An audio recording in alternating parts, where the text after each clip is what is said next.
अस्सलाम वालेकुम, this is शेबला शरी और आज की इस वीडियो में हम लोग स्टार्ट करने वाले हैं loops and PHP. So loops को स्टार्ट करने से पहले मैं आपको एक आउटपुट दिखाना चाहूँगा जो कि आज हम डेवलप करेंगे by the end of this video. आज के एंड तक हम जो है ये चीज़ डेवलप करेंगे और इसको जो है हम with in 3 to 4 lines of code के अंदर इसको बिल्ड करेंगे। सो आइए स्टार्ट करते हैं लूप्स को। So what is the meaning of word loop? So word loop की मीनिंग होती है रिपीटिशन। ठीक है, मतलब कोई भी चीज अगर आपने जो है वो रिपीट करना हो, रिपीटिशन। ठीक है। ठीक है, तो कोई भी चीज अगर आपने रिपीट करनी है तो उसके लिए आप लूप्स का इस्तेमाल करते हैं। अब रिपीटेशन से मेरा क्या मतलब है? रिपीटेशन से मेरा बेसिकली ये मतलब है कि लेट से अगर आपने जो है 1 2 3 लिखनी है, 1 से लेके 1000 तक, तो उसको आप कैसे लिखेंगे? अगर आप लूप्स का इस्तेमाल नहीं करेंगे तो आपने क्या करना होगा, इको 1 आपने लिखा एंड देन आपने बी आर लगा दिया और फिर आपने सेम तरीके से इसको कॉपी किया और पेस्ट किया। मतलब इस तरीके से आप 1000 टाइम्स तक करेंगे। और अगर कोई आपसे कहे कि भाई 10,000 टाइम्स तक आप मुझे ये करके दें, then it will become quite complicated for us. So इसी वजह से हमारे पास यहाँ पे आते हैं लूप्स। जब भी हमारे पास कोई भी ऐसी चीज़ हो जो कि रिपीट होती हो या जो कि हमें रिपीटेडली चीज़ करनी हो, तो उसके लिए हम बेसिकली लूप्स का इस्तेमाल करते हैं। सो पीएचपी के अंदर हमारे पास चार तरह के लूप्स होते हैं। 4 टाइप्स ऑफ लूप्स होते हैं हमारे पास। नंबर फर्स्ट होता है फॉर लूप। नंबर सेकंड होता है while loop. And number third होता है हमारे पास do while loop. And number fourth हमारे पास होता है फॉर ईच। तो फॉर ईच को फिलहाल आप भूल जाएं, ये हम जब एरेस पे काम करेंगे तो हम इसको देखेंगे। लेकिन इन तीनों लूप्स का जो बल्कि कोई भी लूप हो, उन सब का काम ये होता है कि अगर कोई चीज़ आपने रिपीटेडली अचीव करनी है तो उसके लिए हम बेसिकली लूप का इस्तेमाल करते हैं। सो अब सवाल ये आता है कि कौन सा लूप कब इस्तेमाल किया जाए। तो फॉर लूप हम उस सिचुएशन में इस्तेमाल करते हैं जब हमें ये पता हो कि कितने टाइम्स तक मुझे रिपीटेशन करनी है। ठीक है। तो सिंपल सी लॉजिक है कि अगर आपको ये पता है कि आपने रिपीटेशन कितनी दफ़ा करनी है तो आप फौरन से फॉर लूप का इस्तेमाल करें। और अगर आपको ये नहीं पता कि वाइल लूप जो है वो हमारा वाइल लूप कब इस्तेमाल करना है, तो उसके लिए आपने ये करना होता है कि जब आपको ये पता नहीं हो कि आपको रिपीटेशन कितनी दफ़ा करनी है, तो उस सिचुएशन में हम वाइल लूप करते हैं। और डू वाइल लूप हम उस सिचुएशन में यूज़ करते हैं जब एटलीस्ट वन टाइम हमें लूप लाजमी एग्जीक्यूट करना हो। ठीक है जी। तो ये तीन सिंपल से इनके जो है वो डिफरेंसेस हैं। फर्दर इनको हम डिटेल में आगे चल के देखेंगे। तो फिलहाल के लिए इतना ही है। तो अब आते हैं कि हम स्टार्ट करेंगे फॉर लूप से। और लूप्स में मैं आपको ये भी बताता हुआ चलूँ कि फॉर लूप पे हमारा ज़्यादा से ज़्यादा फोकस होगा, क्योंकि लूप्स बेसिकली जो हम डिटेल में पढ़ेंगे उसके पीछे जो रीज़न है वो ये है कि हमें आपकी लॉजिक्स बिल्ड करनी होती है। और लॉजिक्स का सिंपल वर्ड्स में मतलब ये होता है कि अगर आपके पास कोई भी कॉम्प्लिकेटेड चीज़ आ जाती है, तो आप किस तरह से उसको टैकल करके उसको उस चीज़ को बनाएंगे। तो अगर आपकी लॉजिक्स प्रॉपर होंगी, अच्छी होंगी, स्ट्रांग होगी, तो उस सिचुएशन में आपको मतलब कोई भी अगर आपको कॉम्प्लिकेटेड टास्क दिया जाए तो आप उसमें कंफ्यूज नहीं होंगे, मतलब समहाउ आप उसको अचीव कर ही लेंगे। सो फॉर लूप को स्टार्ट करने के लिए सबसे पहले हमें फोर लिखना होता है। और फोर लिखने के बाद हमारे पास यहाँ पे आती है दो ब्रैकेट्स। इनको बेसिकली हम पैरेंथेसिस बोलते हैं। ठीक है। और उसके बाद एंटर करके यहाँ पे हम दे देते हैं कर्ली ब्रैकेट। सो कर्ली ब्रैकेट्स और पैरेंथेसिस ये दो जो ब्रैकेट्स है, अगर आपने पैरेंथेसिस देनी है तो आपने सिंपली क्या करना है, शिफ्ट को पकड़ के 9 का बटन प्रेस करना है, तो ये ओपन होगी। और अगर शिफ्ट को पकड़ के आप जीरो करेंगे तो ये क्लोज होगी। ठीक है। और कर्ली ब्रैकेट के लिए सिंपली अगर आप देखें कीबोर्ड में पी के सामने जो राइट साइड में बटन है उस पर आप क्लिक करेंगे तो ये ओपन हो जाएगी, और फिर उसकी साइड में आप करेंगे तो ये क्लोज हो जाती है। अब ये इसका बेसिक सिंटैक्स है। और यहाँ पे हमारे पास क्या होता है, स्टार्टिंग पॉइंट, कि भाई आपका लूप स्टार्ट कहाँ से हो, फिर हमारा सेमीकोलन आ जाता है, फिर हम देते हैं एंडिंग पॉइंट कि हमारा लूप कहाँ तक चले। और उसके बाद हर एक लूप में कितने का जंप आए, तो यहाँ पे बेसिकली होता है इंक्रीमेंट और डिक्रीमेंट। ठीक है जी। सो इंक्रीमेंट और डिक्रीमेंट का जो मतलब होता है सिंपल वर्ड्स में, वो मैं आपको पहले एक्सप्लेन करता हुआ चलूँ, फिर वापस हम फॉर लूप पे आते हैं। सो फॉर एग्जाम्पल यहाँ पे एक नंबर है n number is equal to 1, और अगर आप चाहते हैं कि ई को अगर आप इसको करें तो ये आपके पास फिलहाल क्या वैल्यू आएगी, 1 ही आपको वो शो करेगा। सो इसको चेक कर लेते हैं। तो देखिए जैसे मैं इसको रिफ्रेश किया तो हमारे पास 1 आ चुका है। लेकिन आप चाहते हैं कि नहीं, 1 की जगह पे ये जो नंबर है इसकी जो भी वैल्यू है वो बेसिकली उसमें एक नंबर ऐड होके फिर जो आंसर आ रहा है वो हमारे पास नजर आ जाए, तो हम सिंपली क्या करेंगे, नम प्लस प्लस कर देते हैं। तो अब क्या होगा कि यहाँ पे जो भी वैल्यू होगी उसके अंदर इस जगह पे एक ऐड होगा, और फिर जो है अपडेटेड वैल्यू आपके पास यहाँ पे नजर आएगी। सो हमारे केस में यहाँ पे इसकी वैल्यू क्या है, 1, और जब यहाँ पे वो आएगा तो वो सिंपली क्या करेगा, 1 के अंदर 1 को ऐड करेगा। सो 1 + 1 इज इक्वल्स टू 2 हो जाता है हमारे पास। तो ये देखिए हमारे पास आउटपुट आ गया 2। और अगर आप चाहते हैं कि नहीं, एक नहीं, दो जो है उसके अंदर ऐड हो, तो आप इसको दो दफा इस तरह से नम प्लस प्लस एक दफा दूसरी दफा लिख लें। और फिर अब अगर मैं इसको रिफ्रेश करूं तो देखिए इसके अंदर 2 ऐड हो गया, मतलब 1 इसकी एक्चुअल वैल्यू थी। जब यहाँ पे आया तो उसके अंदर 1 एक और ऐड किया तो वो 2 हो गया, और यहाँ पे इसके अंदर 1 एक और ऐड किया तो ये बेसिकली 3 हो गया। तो यहाँ पे जो आपके पास आउटपुट आ रहा है वो 3 नजर आ रहा है। सो इंक्रीमेंट डिक्रीमेंट को हम अगेन जो है वो डिटेल्स में देखेंगे। सो फिलहाल के लिए इतना काफी है। आई होप कि इंक्रीमेंट डिक्रीमेंट आपको समझ आ गया होगा। सो वापस आते हैं अपने पॉइंट की तरफ। तो यहाँ पे आपने स्टार्टिंग पॉइंट देना है और एंडिंग पॉइंट देना है, और फिर आपने इंक्रीमेंट और डिक्रीमेंट, मतलब कि जो स्टार्टिंग पॉइंट है उसके अंदर कितना इंक्रीमेंट हो या ना हो। तो अब मुझे जो आउटपुट जनरेट करना है बेसिकली वो ये करना है, 1 2 3 4 5 6 7 8 9 10, इस तरह से मुझे 1 से लेकर 10 तक लिखना है। तो हम सिंपली क्या करेंगे, स्टार्टिंग पॉइंट से, अच्छा इसमें आपने देखा मुझे कहाँ से स्टार्ट करना है, 1 से करना है, और कहाँ तक करना है, 10 तक करना है। सो यहाँ पे हमें मालूम ये पता लग गया है कि हमारा जो स्टार्टिंग पॉइंट है वो क्या है, 1 है, और जो हमारा एंडिंग पॉइंट है वो 10 है। और इसमें अगर आप देखें तो 1 के बाद क्या आ रहा है, 2 आ रहा है। दैट मीन्स कि इसके अंदर हर इटरेशन पे, हर रिपीटिशन पे हमारे पास एक एक की एडिशन होती जा रही है। तो ये चीज अचीव करने के लिए हम सिंपली क्या करेंगे, स्टार्टिंग पॉइंट के लिए हम यहाँ पे एक वेरिएबल बनाएंगे जिसको हम नाम दे देते हैं $i, और उसकी हम वैल्यू रख देते हैं 1। ठीक है, तो ये सेम उसी तरीके से है जैसे आपने कल वेरिएबल्स पढ़े थे। तो वहां पे आप बेसिकली क्या करे थे, अपना जो है वेरिएबल का नाम दे रहे थे और उसको वैल्यू असाइन करे थे। उसके बाद हमारे पास आता है एंडिंग पॉइंट। एंडिंग पॉइंट में हमें जो है इसको हमें कहाँ तक ये चलाना है, 10 तक। तो हम यहाँ पे लिखते हैं i, $i is less than and equals to 10। Maths में आपने पढ़ा होगा कि लेस देन इक्वल्स टू ये बेसिकली क्या कहता है, लेस देन मतलब कि जब इससे छोटा हो या इसके इस जितना हो। ठीक है, so less than and equals to का मतलब क्या होता है कि जब i की वैल्यू 10 हो या 10 से कम हो। और फिर यहाँ पे आपके पास आ जाता है इंक्रीमेंट। तो इसमें हम सिंपली क्या करते हैं, $i प्लस प्लस। तो 1 के अंदर जो है वो 1 ऐड होगा, 2 2 के बाद 3 होगा, सो ऑन एंड ऑन। अब इसमें इसको थोड़ा और डिटेल में देख लेते हैं कि यहाँ पे जो 3 पार्ट्स हैं, एक ये पार्ट है, एक ये सेकंड पार्ट है, एंड ये थर्ड पार्ट है। जो फर्स्ट पार्ट है उसको हम कहते हैं इनिशियलाइजेशन, या इसको आप बोले स्टार्टिंग पॉइंट। सेकंड जो आपका पार्ट है उसको हम कहते हैं, जो ये वाला है, इसको हम बेसिकली कहते हैं कंडीशन। ये जो पार्ट है इसको हम कंडीशन भी बोलते हैं, और इसको हम एंडिंग पॉइंट भी बोलते हैं। दोनों चीजें आप इसको बोल सकते हैं। एंड जो थर्ड पॉइंट है इसको हम बेसिकली कहते हैं इंक्रीमेंट और जंप, कि कितना उसमें इंक्रीमेंट हो। इंक्रीमेंट मीन्स के एडिशन हो, और डिक्रीमेंट का मतलब होता है सब्ट्रैक्शन। ठीक है, फिलहाल हम एडिशन पे ही ध्यान देंगे। ठीक है, तो ये 3 पॉइंट्स होते हैं। इनिशियलाइजेशन, तो यहाँ पे आपने क्या किया, एक वेरिएबल बनाया आई नाम से, और उसको आपने वैल्यू दे दी 1। इसके बाद यहाँ पे क्या होगा, ये चेक करेगा हर दफा चलने के बाद कि भाई जो आई की अब वैल्यू है वो क्या 10 से कम या 10 के बराबर है। अगर कंडीशन ट्रू हुई तो ये अगेन चलेगा, अदरवाइज कंडीशन यहाँ पे पॉज हो जाएगी।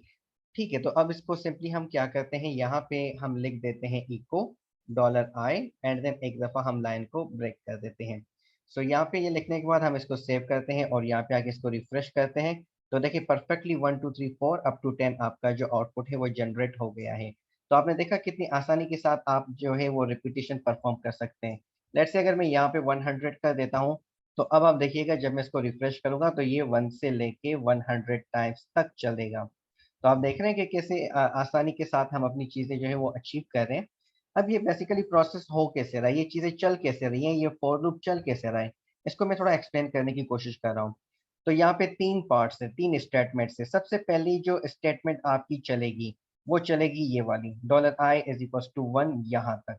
इसने क्या किया, $i नाम से एक वेरिएबल बनाया और उसको इसने 1 वैल्यू दे दी। अब जो लूप 10 दफा रिपीट होगा उसमें ये वाला जो पार्ट है ये सिर्फ और सिर्फ एक दफा एग्जीक्यूट होता है, एक दफा चलता है स्टार्टिंग में जब लूप स्टार्ट हो रहा होता है। तो इसने स्टार्टिंग में क्या कर दिया, आई की वैल्यू को 1 रख दिया। उसके बाद ये वाला पार्ट क्या, उसके बाद ये वाला पार्ट एग्जीक्यूट होता है आपका second part. Second part basically क्या करता है, चेक करता है कि आई की जो वैल्यू है जो कि यहाँ पे क्या थी 1 थी, वो ये वाला पार्ट ये बेसिकली चेक कर रहा होता है कि क्या ये 1 जो है 10 से कम या उसके इक्वल है। मतलब कंडीशन है, मतलब यहाँ पे आप अभी तो 10 लिखा हुआ है, इसकी जगह पे कुछ भी आप लिख सकते हैं। सो मैं 10 के अकॉर्डिंग आपको बता रहा हूँ। तो यहाँ पे ये क्या करेगा, देखेगा कि जो आई की वैल्यू है जो कि 1 है, क्या वो 10 के बराबर या 10 से छोटी है। अगर है तो ये क्या करेगा, इस जगह पे अंदर आ जाएगा, इधर नहीं जाएगा पहले। ये क्या करेगा, इस ब्लॉक के अंदर आ जाएगा और यहाँ पे ये क्या करेगा, लाइन एक प्रिंट करवाएगा $i और फिर लाइन ब्रेक कर देगा। मतलब वहां पे आपके पास जो चीज आएगी वो ये वाली 1 आएगी। ये आपका जो लूप है वो अभी फर्स्ट टाइम जो है वो एग्जीक्यूट हुआ है, ठीक है। उसके बाद क्या करेगा ये, यहाँ यहाँ के बाद जो फ्लो आपका जाएगा वो चला जाएगा इस वाले पार्ट के अंदर। और इस जगह पे क्या करेगा कि जो आई की वैल्यू थी, हमारे केस में आई की वैल्यू क्या थी 1, उसके अंदर ये क्या करेगा 1 को ऐड कर देगा। सो 1 + 1 = 2 हो चुका है। 2 करने के बाद ये वापस इस जगह पे आएगा इस वाले पार्ट पे और ये अब दोबारा चेक करेगा कि अब जो आई की वैल्यू है जो कि अभी 2 हो चुकी है, क्या वो 10 से छोटी या 10 के बराबर है। और अगर ये 10 से छोटी या 10 के बराबर है तो ये क्या करेगा, वापस इधर अंदर आ जाएगा और यहाँ पे आई की वैल्यू को दोबारा प्रिंट करवाएगा। तो आपके पास 2 आ जाएगा, ठीक है। उसके बाद दो अगेन क्या होगा, ये वाला फ्लो आपका चला जाएगा इस जगह पे और यहाँ पे दोबारा क्या होगा, 1 के अंदर, सॉरी आई के अंदर वो 1 ऐड कर देगा। सो अभी जो अपडेटेड वैल्यू आई की थी वो क्या थी 2। सो 2 + 1 अगेन क्या हो जाएगा, 3 हो जाएगा। और ये दोबारा फिर चेक करेगा कि क्या 3 जो है वो 10 से छोटा या 10 के बराबर है। अगर है तो उस सिचुएशन में वापस इधर आएगा। तो ये अब चलता रहेगा तब तक जब तक कि ये कंडीशन 10 से बड़ी नहीं हो जाती। लेट से ये आपका लूप 10 टाइम्स तक चल चुका है, यहाँ से लेके ये 10 टाइम्स तक चलता आया है। उसके बाद इसको मैं रिफ्रेश करके आपको दिखा दूं तो देखिए ये 10 तक ही चल रहा है, ठीक है। उसके बाद देखें ये एग्जीक्यूट नहीं हो रहा, 11 12 13 आपके पास नहीं आ रहे। वो क्यों नहीं आ रहे, तो आप समझने की कोशिश कीजिएगा। लेट्स से कि ये अब आपकी लास्ट लाइन को प्रिंट करवा रहा है जो कि 10 है। तो यूं समझे कि आई की जो वैल्यू थी वो क्या हो चुकी है, इस लाइन पे 10 हो चुकी है। और फिर जब ये वापस इस जगह पे आएगा और यहाँ पे ये क्या करेगा, 10 के अंदर एक और ऐड करेगा जो कि अब आपका हो जाएगा 11। और यहाँ पे आप देखें, यहाँ पे क्या कह रहा है कि भाई आई की जो वैल्यू है वो 10 से या तो छोटी हो या तो 10 के बराबर हो, तो ये चलाएगा इसको, अदरवाइज ये इसको नहीं चलाएगा। तो अब हमारी जो लेटेस्ट वैल्यू थी लास्ट टाइम पे वो क्या थी 11। सो क्या 11 10 से छोटा होता है, आप खुद से ही पूछें ये सवाल। क्या 11 10 से छोटा है, नहीं है, 11 बड़ा होता है।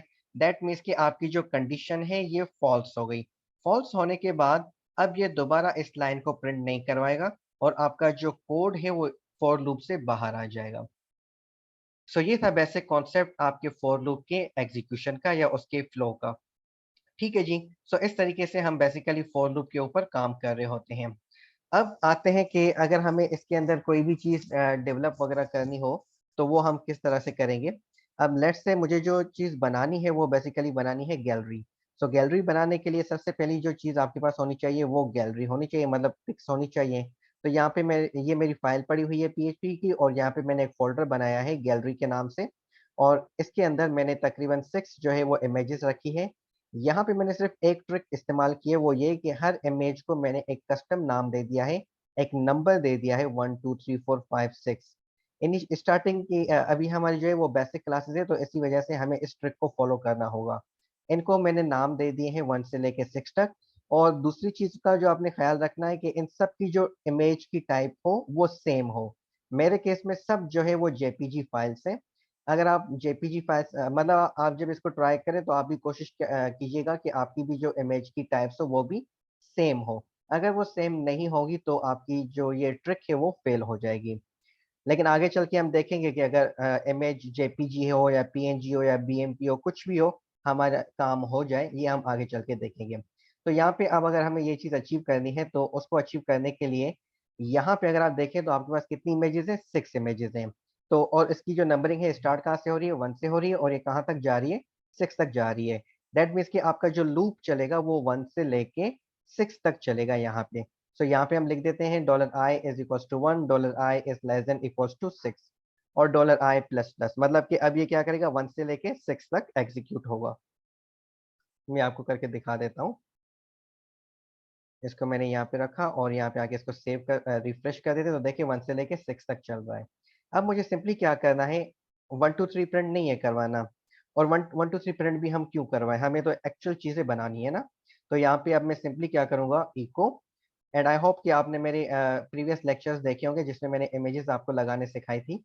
तो इमेज लगाने का तरीका क्या होता है, आप सिंपली यहाँ पे लिखते हैं IMG टैग इस्तेमाल करते हैं। और अब जैसे कि हम जो है PHP के अंदर काम कर रहे हैं तो यहाँ पे डबल और सिंगल कोटेशन का आपने खास ख्याल रखना है। तो यहाँ पे आपका क्या आता है, इमेज के बाद एक एट्रीब्यूट आता है जिसका नाम होता है src = और HTML के अंदर हमने क्या किया था, यहाँ पे डबल कोटेशन दिए थे। लेकिन अब अगर मैं यहाँ पे डबल कोटेशन इस्तेमाल करूंगा तो हमारे पास देखें एरर आ रहा है, इस पूरी लाइन पे एरर आ गया है। वो किस लिए, क्योंकि यहाँ पे आपकी जो है वो कोटेशन स्टार्ट हुई है और यहाँ पे वो कोटेशन आपकी क्लोज हो चुकी है। अब PHP ये एक्सपेक्ट कर रही है कि यहाँ पे डॉट आना चाहिए या तो यहाँ पे सेमीकोलन आना चाहिए, दोनों में से कोई एक चीज आनी चाहिए। लेकिन मुझे दोनों चीजें नहीं चाहिए, मुझे यहाँ पे क्या करना है, पाथ देना है बेसिकली। तो सिंपली इस मसले को कैसे हम सॉल्व कर सकते हैं, एक तरीका ये है कि आपने जो यहाँ पे बाहर डबल कोटेशन दी है तो आप अंदर क्या कर दें, इनको आप बाहर डबल कोटेशन कर दें, फिर आप अंदर जो है वो डबल कोटेशन इस्तेमाल कर सकते हैं। और अगर आप चाहते हैं कि नहीं, बाहर में डबल कोटेशन इस्तेमाल करूंगा, तो उस केस में आपको अंदर फिर सिंगल कोटेशंस का इस्तेमाल करना होगा ताकि इन दोनों के बीच में कोई भी कॉन्फ्लिक्ट नहीं हो। यहाँ तक पॉइंट क्लियर है। और मैं अब अपने एग्जांपल में यहाँ पे डबल कोटेशन को रखूंगा और वो मैं किस लिए रख रहा हूँ वो भी मैं आपको अभी थोड़ी देर में बता रहा हूँ। अब यहाँ पे हम क्या करेंगे, अपना पाथ देंगे। सो पाथ का जो तरीका होता है वो क्या होता है कि सबसे पहले आप उस फोल्डर के अंदर जाते हैं जहाँ पे इमेजेस हैं। तो हमारे फोल्डर का नाम है गैलरी, इसको मैं कॉपी कर लेता हूँ और इसको मैं यहाँ पे रख देता हूँ। उसके बाद हम क्या करते हैं, स्लैश देते हैं। और यहाँ पे मैं फिलहाल क्या कर रहा हूँ, 1.jpg इस तरीके से लिख रहा हूँ। तो अब अगर मैं यहाँ पे आके इसको रिफ्रेश करूँ तो आप देखेंगे तक सेम इमेज 6 टाइम्स आपकी रिपीट हो रही होगी। तो ये देखिए इमेज की साइज काफी बड़ी है जिसकी वजह से आपको ये ऐसे नजर आ रहा है, लेकिन ये सेम इमेज है जो कि 6 टाइम्स रिपीट हो रही है। लेकिन मुझे तो सेम इमेज जो है वो रिपीट नहीं है करवानी, मुझे क्या करना है, 1 2 3 4 5 6, 6 की 6 इमेजेस लगानी है। और अगर आप देखें तो 1 2 3 4 5 6 आपको यहाँ पे किस वेरिएबल में मिल रहा है, $i के अंदर। तो अगर मैं यहाँ पे 1 की जगह पे $i लिख दूं एंड इसको सेव कर दें और यहाँ पे आके इसको रिफ्रेश करें, तो अब अगर हम अपने इसको थोड़ा सा स्क्रॉल डाउन करके देखते हैं, ये एक इमेज खत्म हो गई, ये मेरे ख्याल में दूसरी इमेज है, ये तीसरी इमेज है एंड ये चौथी इमेज आपकी आ गई। So on and on. अब अगर आप देखें तो यहाँ पे आपकी जो है 6 की 6 इमेजेस आ चुकी हैं। ठीक है, तो देखा आपने कितनी सिंपल सी ट्रिक थी और कितने आसान तरीके से हमने जो है वो 6 की 6 इमेजेस को डिस्प्ले करवा दिया है अपनी स्क्रीन के ऊपर। अब सिंपली मुझे आपको ये दिखाना है कि अगर मैं यहाँ पे सिंगल कोटेशन इस्तेमाल करता और अगर मैं अंदर डबल कोटेशंस का इस्तेमाल करता तो देखते हैं कि क्या हमारे पास अब भी जो आउटपुट है वो सेम आ रहा है। तो इसको जब मैंने रिफ्रेश किया तो आप देखें यहाँ पे आपके पास क्या आ गए, एरर्स आ गए इमेज नॉट फाउंड के। और ये किस लिए हुआ? कल वाले लेक्चर को आप थोड़ा रिकॉल करें। कल वाले लेक्चर में मैंने जब हम वेरिएबल्स पढ़ रहे थे तो वहां पे मैंने आपको अच्छे तरीके से एक्सप्लेन किया था कि अगर आप वेरिएबल को सिंगल कोटेशन में रखेंगे तो क्या होता है, और अगर आप डबल कोटेशन में रख रहे होते हैं उसको तो क्या होता है। तो इस चीज को एक दफा मैं रिकॉल करवाने के लिए यहाँ पे मैं एक वेरिएबल बना रहा हूँ, name is equal to Shoaib, और यहाँ पे मैंने क्या किया, इको, और इसको मैंने डबल कोटेशन के अंदर रख दिया नेम। तो अब अगर मैं यहाँ पे आके इसको रिफ्रेश करूँ तो देखिए शोएब परफेक्टली आ रहा है। और अब अगर मैं इस नेम को सिंगल कोटेशन में रख दूं तो आप देखिएगा क्या आ रहा है मेरे पास, डॉलर नेम आ रहा है। तो यहाँ पे क्या हो रहा है, जब आपने बाहर सिंगल कोटेशन रखी है तो अब डॉलर आई की जगह पे डॉलर आई ही आ रहा है, dollar I dot JPG. So dollar I dot JPG के नाम से तो हमारे पास कोई इमेज है ही नहीं। मुझे क्या चाहिए, उसकी वैल्यू चाहिए। जैसे शोएब की वैल्यू है, नेम की वैल्यू शोएब है, इसी तरीके से मुझे डॉलर आई की वैल्यू चाहिए जो कि 1234 है। तो इसके लिए मुझे यहाँ पे क्या करना होगा, इसको डबल कोटेशन में ही रखना होगा ताकि मैं इसकी वैल्यू को पकड़ सकूं। ठीक है, तो ये मैंने आपको रिकॉल करवा दिया जो कि हमने कल वाले लेक्चर में बहुत ही डिटेल के साथ देखा था। सो अब मुझे इसको सिंपली यहाँ पे क्या करना होगा, डबल कोटेशन करना होगा, और यहाँ पे हम क्या कर देते हैं, सिंगल कोटेशंस लगा देते हैं। वैसे यहाँ पे हमने कॉन्केटिनेशन जो पढ़ा था वो भी हम इस्तेमाल कर सकते हैं, लेकिन यहाँ इस स्टेज पे मैं इसको फर्दर कॉम्प्लिकेटेड नहीं करना चाह रहा, दैट्स वाई मैं इसको सिंपल रख रहा हूँ। अब अगर आप देखें तो हमारे पास जो इमेजेस आ रही हैं वो काफ़ी लंबी चौड़ी आ रही हैं, और मुझे इतनी बड़ी इमेजेस नहीं चाहिए। तो उसके लिए मुझे यहाँ पे क्या करना होगा, इसकी विड्थ और हाइट सेट करनी होगी। तो यहाँ पे मैं विड्थ लगा देता हूँ, और यहाँ पे देखिए बाहर अगर आपने डबल कोटेशन लगाई है ना, तो अंदर आपको हर एट्रीब्यूट के अंदर सिंगल कोटेशंस लगानी होंगी। बस इस चीज़ का ख्याल रखना है कि बाहर अगर डबल कोटेशन है तो अंदर जितनी दफ़ा भी आप कोटेशन इस्तेमाल करेंगे तो वो सिंगल ही होगी, और अगर आप बाहर सिंगल इस्तेमाल कर रहे हैं तो अंदर आपको डबल करनी होगी। सिंपल सी लॉजिक है। ठीक हो गया। सो विड्थ इसकी मैं दे रहा हूँ तकरीबन 33%। ठीक है, मतलब स्क्रीन जो है हमारी 100% होती है, तो एक लाइन पे मुझे 3 इमेजेस दिखानी है, तो वो क्या करेगा, 33% एक को देगा, 33% दूसरी को, 33% तीसरी को, तो ये इक्वल हो जाएगा 99% के। तकरीबन हमारी स्क्रीन कवर हो जाएगी। उसके बाद इसको मैं हाइट देना चाह रहा हूँ, और हाइट इसको मैं दे रहा हूँ 500 पिक्सल्स। हाइट के अंदर कभी भी आप परसेंटेज इस्तेमाल नहीं कर सकते, क्योंकि हाइट में आपका क्या होता है, स्क्रोल का ऑप्शन होता है। पेज स्क्रॉल आप करते जाएं करते जाएं करते जाएं, वो कितना भी बड़ा हो सकता है, वहां पे परसेंटेज आपकी कभी भी काम नहीं करेगी। विड्थ एक लिमिट होती है, वहां पे आप परसेंटेज इस्तेमाल कर सकते हैं। अब अगर मैं यहाँ पे आके इसको रिफ्रेश करूं तो देखते हैं कि हमारे पास आउटपुट कैसे आ रहा है। सो हमारे पास आउटपुट कुछ इस तरीके से आ रहा है। इसमें इमेजेस काफ़ी लंबी हो गई हैं, इमेज की जो सॉरी हाइट जो है वो काफ़ी बड़ी हो गई है। इसको मैं थोड़ा सा कम कर देता हूँ, 33 पिक्सल्स इसको हम सॉरी 300 पिक्सल्स हम इसको कर देते हैं, और इसको मैं रिफ्रेश कर रहा हूँ यहाँ पे।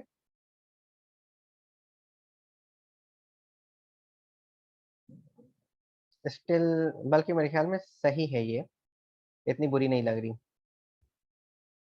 ठीक है, तो इसको हम 300 पिक्सल्स, अगर आप चाहते हैं कि और छोटा कर दें तो आप इसको 250 पिक्सल्स कर दें।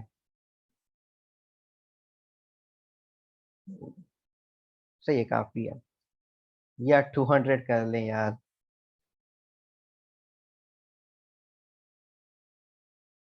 ठीक है, अब बेहतर है। सो ये हमारी जो है वो गैलरी बन चुकी है। अब इस पे मुझे क्या करना है, इफेक्ट्स लगाने हैं। सो इफेक्ट बेसिकली क्या लगाना है, मुझे सिर्फ इसको बॉर्डर देना है। तो बॉर्डर आप जो है टेबल्स के अंदर पढ़ के आए हैं, सेम तरीके से यहाँ पे भी आपका बॉर्डर ही होगा। तो बॉर्डर के अंदर मैं यहाँ पे दे देता हूँ 10 पिक्सल्स। अब एक चीज़ देखिएगा, यहाँ पे 33% मैंने दिया था और यहाँ पे 10 पिक्सल्स मैंने ऐड कर दिए थे। तो बेसिकली क्या होता है कि आप यहाँ पे जितनी भी चीज़ें ऐड कर रहे होते हैं नंबर्स, तो वो विड्थ के अंदर बेसिकली ऐड होते हैं। सो 33% के बाद हमारे पास जो रिमेनिंग परसेंटेज बच रहा है वो 1% बच रहा है। अगर मैं 10 पिक्सल्स हर इमेज के ऊपर लगाऊंगा तो मतलब एक्चुअल में मैं 60 पिक्सल्स इस्तेमाल करने वाला हूँ, जो कि 1% से एक्सीड कर जाता है। अगर आपकी अगर इस सिचुएशन में फिर क्या होगा, जब मैं इसको रिफ्रेश करूंगा तो यहाँ पे स्क्रीन पे आपकी 2 इमेजेस सिर्फ नजर आएंगी, बाकी जो आपकी इमेज है वो नीचे चली जाएगी। ठीक है, तो इस चीज को आपने थोड़ा सा ख्याल से करना है ताकि वो चीजें आपकी प्रॉपर वे में आनी चाहिए। सो 33% की जगह पे मैं यहाँ पे 31% कर रहा हूँ, और यहाँ पे मैंने इसको रिफ्रेश किया, स्टिल काम नहीं हो रहा। तो सेकंड हम क्या करते हैं, इस बॉर्डर को थोड़ा सा कम कर देते हैं। ठीक हो गया। तो ये आपका जो है बॉर्डर कुछ इस तरह से आ चुका है। तो इस तरीके से आप जो है इसके अंदर अपने प्रॉपर तरीके से बॉर्डर्स वगैरह लगा सकते हैं। तो अब अगर आप देखें तो यहाँ पे आपकी ये गैलरी परफेक्टली बन चुकी है। अब हमें सिंपली इसके अंदर क्या करना है कि बैकग्राउंड कलर हमें पीछे देना है। तो बैकग्राउंड कलर अगर आपने बॉडी पे लगाना होता है तो उसके लिए आपको क्या करना होगा, यहाँ पे इस PHP के बाहर में आ गया, और यहाँ पे हम दे देते हैं HTML हेड, और यहाँ पे हम दे देते हैं टाइटल, और इसको नाम दे देते हैं गैलरी, और यहाँ पे हम लिख देते हैं बॉडी। ठीक है। अब देखें यहाँ पे हम क्या कर रहे हैं, PHP और HTML को दोनों को मिला के इस्तेमाल कर रहे हैं। और यहाँ पे अगर आप देखें तो इस तरीके से आप कर सकते हैं कि ये वाला जो कोड होगा अब HTML के अंदर एग्जीक्यूट होगा, फिर आपने PHP को स्टार्ट किया और PHP को आपने क्लोज किया, और उसके बाद फिर आप अगेन जो है HTML का कोड इस तरीके से लिख सकते हैं। तो इसको मैंने सेव किया, और यहाँ पे इस अगर मैं इसका आउटपुट आपको दिखाऊं तो देखें कोई भी फर्क इस पे नहीं पड़ने वाला, क्योंकि इसमें कुछ भी गलत नहीं है, और आगे चल के हम ऐसे ही काम करने वाले हैं। और बॉडी के बाद यहाँ पे मैं दे देता हूँ BG कलर, और इसको हम कर देते हैं ऑरेंज। ठीक है जी। और यहाँ पे आके हमने इसको रिफ्रेश किया, तो ये देखिए परफेक्टली आपका जो बैकग्राउंड है वो पीछे लग चुका है। तो ये था सिंपल सा हमारा फॉर लूप के अंदर टास्क बनाना। अब यहाँ पे आपने क्या करना है कि जब इस इमेज के ऊपर मैं क्लिक करूं तो ये वाली इमेज फुल स्क्रीन पे ओपन हो जाए, लेकिन न्यू टैब के अंदर। पॉइंट समझ आया आपको? इस पे आपने क्या करना है कि जब आप इसके ऊपर क्लिक करें तो ये वाली पर्टिकुलर इमेज ओपन हो जाए न्यू टैब के अंदर, और वो वहां पे फुल स्क्रीन पे मुझे नजर आनी चाहिए। तो ये आपका टास्क है इस लेक्चर के अंदर। इसी जगह पे ही थोड़ी बहुत अमेंडमेंट्स होगी, हिंट मैं आपको दे देता हूँ। आप यहाँ पे लिंक का इस्तेमाल कर सकते हैं जो कि आप HTML में पढ़ चुके हैं। सो आई होप कि ये जो आज हमने चीज़ सीखी है ये ज़्यादा कॉम्प्लिकेटेड आपको नहीं लगी होगी, और अगर आपको कॉम्प्लिकेटेड लग भी रही है तो कोई इश्यू नहीं है। आहिस्ता आहिस्ता जब हम और चीज़ें इस पर डेवलप करेंगे तो ये चीज़ें आपके लिए आहिस्ता आहिस्ता आसान होती जाएंगी। और यहाँ पे मैं आपको ये भी बताता हुआ चलूँ कि यहाँ से हमारा जो है वो HTML का, और सॉरी फॉर लूप्स का जो है वो टॉपिक स्टार्ट हुआ है। अब हम इसको थोड़ा सा खींचेंगे, वो इसलिए क्योंकि यहाँ पे मुझे मुझे जो है आपकी लॉजिक्स वगैरह बिल्ड करनी है, और मैं आपको वो तकरीबन सारे टास्क करवाना चाह रहा हूँ जो कि इंटरव्यूज वगैरह में आते हैं, या फिर कभी ना कभी आपको किसी न किसी प्रोफेशनल प्रोजेक्ट के अंदर इस्तेमाल होंगे। तो यहाँ पे इसी वजह से मैं आपको तकरीबन चीज़ें करवाऊंगा। तो यहाँ पे फॉर लूप जो है वो अब आपके तकरीबन आगे 7 to 8 वीडियोस तक मे बी चलता रहे, क्योंकि हम इसमें एक एक चीज को कवर करते जाएंगे, और फिर हम आगे मूव ऑन करेंगे। सो गैस यहाँ पे इसको पॉज करते हैं, मिलते हैं अगली वीडियो में, तब तक अपना ख्याल रखिएगा। अल्लाह हाफिज।